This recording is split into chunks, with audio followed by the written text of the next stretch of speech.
नमस्ते। अगर आप एक रिसर्चर हैं तो आप जानते होंगे कि एकेडमिक जर्नल में अपना काम छपवाना कितना मुश्किल हो सकता है ना? तो आज हम इसी मुश्किल सफ़र को थोड़ा आसान बनाने वाले हैं। चलिए समझते हैं कि ये पूरी दुनिया काम कैसे करती है। एकेडमिक्स में एक कहावत है, पब्लिश और पेरिश। मतलब या तो कुछ छापो या खत्म हो जाओ। और ये दबाव, ये प्रेशर हर रिसर्चर पर होता है। अपने रिसर्च के लिए एक सही जर्नल ढूंढना, मतलब एक सही घर ढूंढना। और इस दौड़ भाग में बड़े बड़े रिसर्चर्स भी कई बार कंफ्यूज हो जाते हैं, एक भूल भुलैया में खोया हुआ महसूस करते हैं। लेकिन घबराने की बिल्कुल ज़रूरत नहीं है। एक कामयाब पब्लिकेशन स्ट्रैटेजी असल में सिर्फ 3 मजबूत पिलर्स पर टिकी होती है। आज हम इन्हीं 3 पिलर्स को एक-एक करके समझेंगे ताकि आपके लिए ये रास्ता एकदम साफ हो जाए। तो चलिए शुरू करते हैं पहले और सबसे ज़रूरी पिलर से। यह है क्वालिटी की नींव, यानी पीयर रिव्यू के प्रोसेस को समझना। क्योंकि देखिए, हर भरोसेमंद रिसर्च की शुरुआत यहीं से होती है। तो सवाल ये है कि आखिर ये पीयर रिव्यू है क्या चीज़? देखिए, बहुत सिंपल है। ये एक ऐसा प्रोसेस है जिसमें आपके काम को आपके ही फील्ड के दूसरे एक्सपर्ट्स यानी आपके पीयर्स अच्छी तरह से जांचते परखते हैं। वो ये पक्का करते हैं कि आपकी रिसर्च पब्लिश होने के लायक है भी या नहीं, उसके स्टैंडर्ड्स सही हैं या नहीं। और सच कहूँ तो साइंस को परखने का ये गोल्ड स्टैंडर्ड है, सबसे भरोसेमंद तरीका। अब जरा इस लाइन पर गौर कीजिए। ये एकेडमिक पब्लिशिंग का पूरा सार बता देती है। एक जर्नल आपके साइंस को रिव्यू करता है, डेटाबेस सिर्फ मेटा डेटा को इंडेक्स करते हैं। सुनने में छोटा सा वाक्य लगता है ना? पर इसी में जर्नल और डेटाबेस के बीच का जमीन आसमान का फर्क छिपा हुआ है। और यहीं से एक बहुत बड़ी गलतफहमी पैदा होती है। कई लोगों को लगता है कि स्कोपस जैसी इंडेक्सिंग सर्विसेज उनकी पेपर को रिव्यू करती हैं, उसे अप्रूव करती हैं, लेकिन सच ये नहीं है। सच्चाई ये है कि सिर्फ और सिर्फ पीयर रिव्यूड जर्नल ही आपकी रिसर्च की क्वालिटी को वैलिडेट करते हैं। एक बात गांठ बांध लीजिए, इंडेक्सिंग सर्विसेज कभी भी किसी एक अकेले पेपर को रिव्यू नहीं करती। ठीक है, तो पहला पिलर था क्वालिटी। अब चलते हैं दूसरे पिलर पर, क्रेडिबिलिटी यानी विश्वसनीयता का बैज। यहाँ हम स्कोपस और वेब ऑफ साइंस जैसी इंडेक्सिंग सर्विसेज के रोल को समझेंगे। तो आखिर ये इंडेक्सिंग डेटाबेस हैं क्या?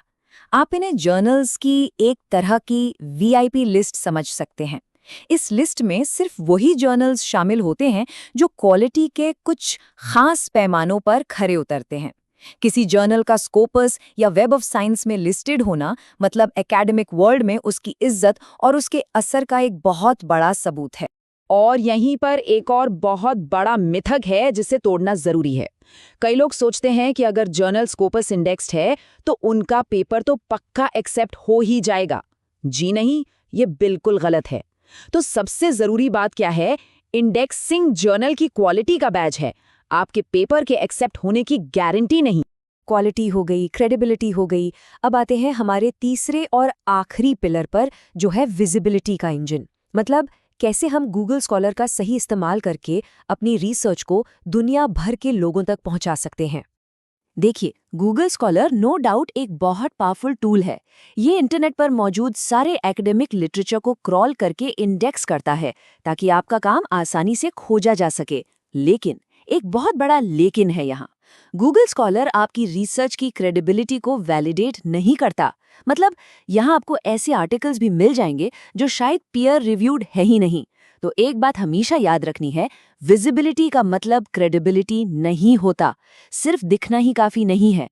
तो ठीक है, हमने क्वालिटी, क्रेडिबिलिटी और विजिबिलिटी इन तीनों पिलर्स को समझ लिया। अब असली सवाल आता है, इन तीनों को एक साथ जोड़कर एक एथिकल यानी नैतिक और असरदार स्ट्रेटजी कैसे बनाएं? मतलब सबमिशन से लेकर पब्लिकेशन तक का सही रास्ता क्या है? एक अच्छी और मजबूत पब्लिकेशन प्रोसेस कुछ ऐसी दिखती है। स्टेप 1, आप अपना मैन्युस्क्रिप्ट सबमिट करते हैं। फिर उसकी एक शुरुआती एडिटोरियल स्क्रीनिंग होती है। इसके बाद आपके काम के लिए सबसे सही जर्नल मैच किया जाता है।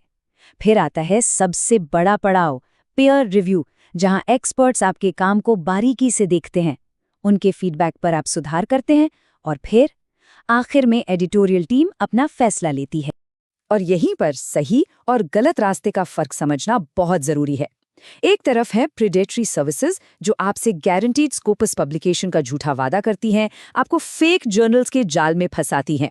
और दूसरी तरफ है एथिकल, यानी सही तरीका, जिसमें सही जर्नल ढूंढा जाता है, ईमानदारी से आपके काम का आकलन होता है, क्वालिटी को सबसे ऊपर रखा जाता है और पूरा प्रोसेस एकदम ट्रांसपेरेंट होता है। तो किसी भी भरोसेमंद एकेडमिक पब्लिशिंग की नींव कुछ बेसिक एथिकल प्रिंसिपल्स पर टिकी होती है, जिनके साथ कोई समझौता नहीं हो सकता। जैसे आपकी रिसर्च ओरिजिनल होनी चाहिए, प्लेजियरिज्म यानी साहित्यिक चोरी से बिल्कुल दूर, एक बार में सिर्फ एक ही जर्नल को अपना पेपर भेजें, एडिटोरियल फैसलों में पूरी ट्रांसपेरेंसी हो, और अगर कोई कॉन्फ्लिक्ट ऑफ इंटरेस्ट है तो उसे साफ साफ बताएं। तो चलिए निचोड़ पर आते हैं। आपका पेपर एक्सेप्ट होगा या नहीं, ये हमेशा सिर्फ 3 चीज़ों पर निर्भर करता है: आपकी रिसर्च की क्वालिटी, पीयर रिव्यू का सख्त प्रोसेस और एडिटर का फाइनल डिसीजन। एक बात हमेशा याद रखिए, एकेडमिक वर्ल्ड में क्वालिटी का कोई शॉर्टकट नहीं होता। तो आखिर में ये सवाल अपने आप से पूछना बनता है, क्या आपकी रिसर्च क्वालिटी की उस मजबूत नींव पर खड़ी है? क्या वो दुनिया के सामने आने और अपनी एक अलग पहचान बनाने के लिए पूरी तरह से तैयार है?